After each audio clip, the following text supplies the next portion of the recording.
Cabinet की बैठक खत्म होने के बाद सीएम सैनी का बयान सामने आया है। आपको बता दें कि कैबिनेट में 21 एजेंडों में से 20 एजेंडों पर कैबिनेट ने मंजूरी दी है। वहीं सीएम सैनी ने किसानों के हित में भी बड़ी घोषणाएं की है। अग्निवीरों के लिए जो है वो भी घोषणाएं की गई है। वहीं आपको बता दें कि किसानों को जो है 133 करोड़ कर्ज उनके माफ कर दिए गए हैं। अभियाना को लेकर घोषणाएं की गई है। मुख्यमंत्री नायब सिंह सैनी ने पड़ोसी राज्यों की सरकारों से भी अपील की है किसानों के हित में आगे आकर वो भी कुछ फसलों की एमएसपी पर खरीद करें। कैबिनेट ने राज्य में अभियाना को खत्म करने की मंजूरी दी है। 1 अप्रैल 2024 से किसानों से नहीं लिया जाएगा अभियाना। आपको बता दें कि अभियाना का पिछला बकाया लगभग 140 करोड़ रुपए भी माफ कर दिए गए हैं।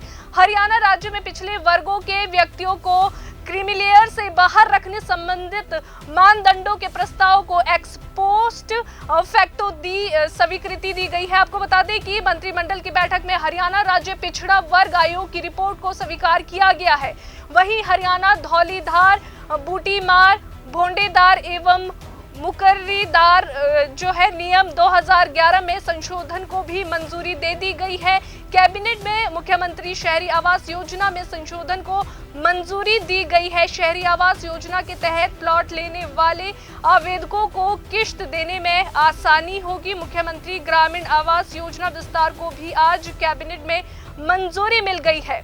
आपको वही जानकारी दे दी कि मुख्यमंत्री नायब सिंह सैनी द्वारा गौ सेवा सम्मेलन में भी कई घोषणाएं की गई है। कोई भी पंचायती भूमि गौशाला के लिए दे सकती है 20 साल के पट्टे पर और सरकार की स्वीकृति के बाद ग्राम शामलात भूमि हरियाणा संशोधन नियम 2023 के तहत दे सकती है भूमि।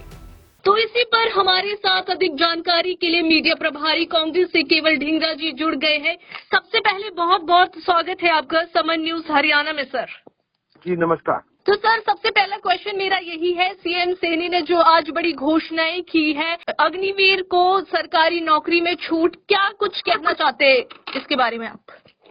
देखिए, अग्निवीर जो है वो ये है कि सेंट्रल गवर्नमेंट की स्कीम है अग्निवीर। ये है डिप्लॉयमेंट पॉलिसी जी। बेसिकली जो है उनको मिलनी चाहिए एम्प्लॉयमेंट, जबकि हमारे देश की जो फौज है वो हमारी रक्षा करती है पूरी सीमाओं पे, और उनको मोदी जी ने देश के अंदर आकर डिप्लॉयमेंट पे करना शुरू कर दिया पूरे देश को। जबकि हमारे जो फौज है उसको बड़ा सुदृढ़ बनाने के लिए जो है उनको और अमाउंट बढ़ाने की बजाय उनको जो है उनको कमजोर करने का काम जो है मोदी जी ने किया है। ये योजना अग्निवीर ही बंद होना चाहिए, लेकिन नायब सैनी का इसमें सवाल ही कहाँ है। हरियाणा स्टेट का फौज के साथ इंसेंटिव की बात करना या कुछ और बात करना, इसका कोई मायना ही नहीं है। मायना ये है कि हमारी फौज की जो भर्ती है वो पक्की भर्ती होनी चाहिए। जो हमारे देश का फौजी है उसको पेंशन भी मिलनी चाहिए, उसको शहीद का दर्जा भी मिलना चाहिए और उसको सब सुविधाएं मिलनी चाहिए जो कि एक एम्प्लॉय को मिलती है। जी। वही 24 फसलों पर एमएसपी देने का इन्होंने ऐलान किया है, उसे आप कैसे देखते हैं? देखिए, फसलों के ऊपर एमएसपी ऑलरेडी सेंट्रल गवर्नमेंट भी फिक्स करता है और स्टेट गवर्नमेंट भी फिक्स करती है। जी। लेकिन ये सवाल है ही नहीं कि ये फिक्स की किसान की मांग क्या है। किसान की मांग ये है, वो कह रहा है कि मुझे एमएसपी की कानूनी रूप पे इसका कानून बनाया जाए, इसके ऊपर कि एमएसपी के ऊपर गारंटी कानून हो कि उससे कम फसल परचेज कोई नहीं करेगा। किसान की मांग तो ये है। आप किसान की मांग तो सुन ही नहीं रहे। आपको किसान की मांग अगर समझ नहीं आ रही तो पहले आप किसानों से पूछें। किसान ये चाहता है कि उनकी जो एमएसपी है, मिनिमम सपोर्ट प्राइस, उससे कम फसल ना परचेज हो। इसके ऊपर सेंट्रल गवर्नमेंट या स्टेट गवर्नमेंट गारंटी कानून लेकर के आए कि उनकी फसल कम रेट पे परचेज नहीं होगी। ऐसा कानून तो ला नहीं रहे। ये कह रहे हैं हमने रेट फिक्स कर दिया। अब रेट फिक्स करने का क्या मतलब? रेट तो पहले ही फिक्स होता है। ये सब दिखावा है क्योंकि वोट लेनी है। कुछ ना कुछ बोलते रहो, लेकिन जो किसान की मांग है वो नहीं पूरी कर रहे। किसान की दूसरी मांग ये है, वो कहते हैं कॉस्ट प्लस डबल। स्वामीनाथन की रिपोर्ट लागू करो। मोदी जी ने 2014 के अंदर जिस समय इलेक्शन में थे तब उन्होंने कहा था कि हम जो सत्ता में आएंगे तो स्वामीनाथन की रिपोर्ट लागू करेंगे। आज तक लागू नहीं हुई है, 2024 हो गया, 10 साल हो गए। ये धोखा है किसानों के साथ। कॉस्ट प्लस डबल मांग रहे हैं किसान, लेकिन वो ना दे करके एमएसपी भी ना देना, ये बहुत बड़ा धोखा है किसानों के साथ। उसका गारंटी कानून जो है वो, उनकी मांग बिल्कुल जायज है किसानों की, और अगर ये नहीं करेंगे तो हमारी सरकार आएगी, हम गारंटी कानून बनाएंगे और किसानों को गारंटी कानून देने का, एमएसपी से कम परचेज ना कोई कर पाए, ये गारंटी कानून हम कांग्रेस की सरकार जो है हरियाणा के अंदर भी लागू करेगी। जी, सतीश पुनिया जी ने कहा है कि हरियाणा ही पहला ऐसा राज्य है जहां पर किसानों के हितों में काम हुआ है। कहीं ये विधानसभा इलेक्शन की वजह से तो नहीं हुआ है सर? किसानों का काम इस सरकार ने कब किया? 1 साल तक किसान जो है सड़कों पर बैठे रहे, उनके ऊपर कीले बिछाई। आज भी शंभू बॉर्डर के ऊपर किसान सड़कों पर बैठा है, उनकी जो मांग है वो तो मान नहीं रहे, और वहां पे उनको ना आगे जाने देने के लिए, मोदी जी से ना मिलने देने के लिए भाजपा की हरियाणा सरकार ने उनके आगे पूरे बोल्डर लगा रखे हैं, पूरी तरह से उनके आगे कीले बिछा रखी हैं और पूरी पुलिस तैनात कर रखी है। जैसे ही कुछ किसान आगे बढ़े उनके ऊपर गोलियां मारने का काम करते हैं। कौन सा काम कर रहे हैं ये किसानों के लिए? झूठ बोलने की बातें करते हैं सिर्फ। पर किसानों के जो नेता है गुरनाम सिंह चड्डूनी, उन्होंने भी तो आभार जताया है सर इस घोषणा को लेकर। देखिए, एक किसान ने अगर ये कह दिया कि फसल के ऊपर हमने रेट तय कर दिया, तो मुझे नहीं लगता कि किसान का जो सभी किसानों की मांग पूरी हो गई। किसान मांग रहे हैं एमएसपी की गारंटी का कानून, और वो ये पूरा नहीं कर रहे। आप किसान से उनके मुद्दे पूछिए, वो क्या चाहते हैं? एमएसपी की गारंटी का कानून चाहते हैं या नहीं चाहते? आप किसानों से पूछिए, वो ही तो उनकी मांग है। और दूसरी बात यह है, वो कहते हैं स्वामीनाथन की रिपोर्ट लागू कर दी जाए। स्वामीनाथन जी रिपोर्ट जो है वो कब की जो है, कितने साल पुरानी मांग के ऊपर मोदी जी ने 2014 से 10 साल से पेंडिंग रखी हुई है, उसको पूरा करना चाहिए इनको। जी, सीएम ने कहा है कि हरियाणा में जैसे एमएसपी दे दी गई है वैसे ही बाकी राज्य भी दे दे। पूरी है एमएसपी की रेट फिक्स की है। देने का काम कैसे है?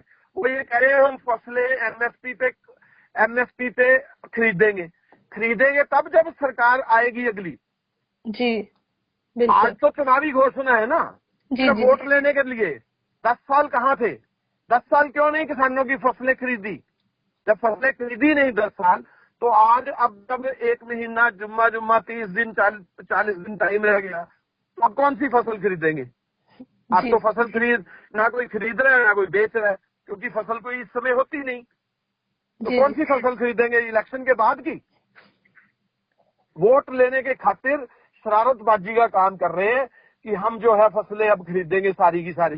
पहले क्यों नहीं खरीदे? पहले क्यों कहा कि मक्का लगाइए? खट्टर साहब पूरे 9.5 साल ये कहते रहे कि ना तो हम ये फसल खरीदेंगे ना ये खरीदेंगे, आप उनको मक्के में तब्दील कीजिए, मक्का की फसल हम खरीदेंगे। जिस समय मक्का की फसल तैयार हो गई, लोगों ने मक्का बीज दिया, उस समय कह दिया कि हम तो मक्का खरीद नहीं सकते। तो ये किसानों के साथ धोखा नहीं है? ये लगातार 10 साल से किसानों के साथ धोखा कर रही है सरकार, और अब भी चुनावी जुमला छोड़ रही है कि इन्होंने वोट लेनी है, चुनाव के बीच में जाके किसानों से वोट ली जाए और किसी किसान को अपने उसके अंदर भुना लिया जाए, उससे हाँ करवा दी जाए, और सारे जो देश के किसान हैं उनके साथ धोखा हो जाए।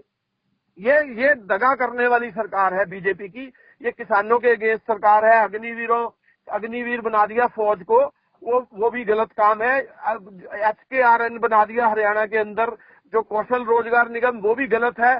कांग्रेस की सरकार आएगी सेंटर के अंदर, अग्निवीर को खत्म करके प्रॉपर फौजी की भर्ती करेंगे। जितने अग्निवीर बनाए हैं उनको कन्वर्ट करके फौज में लेकर के आएंगे।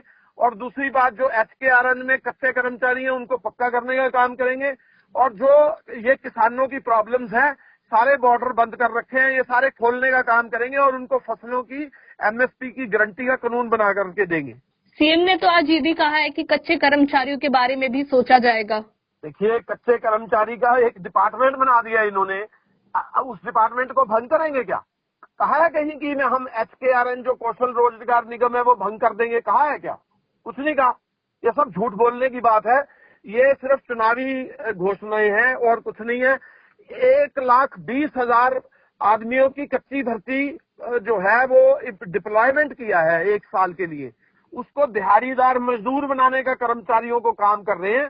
जो एक आदमी अगर क्लर्क का काम कर रहा है उसको 1 दिन की दिहाड़ी का सिस्टम 1 साल के साथ कनेक्ट करके दिया जा रहा है।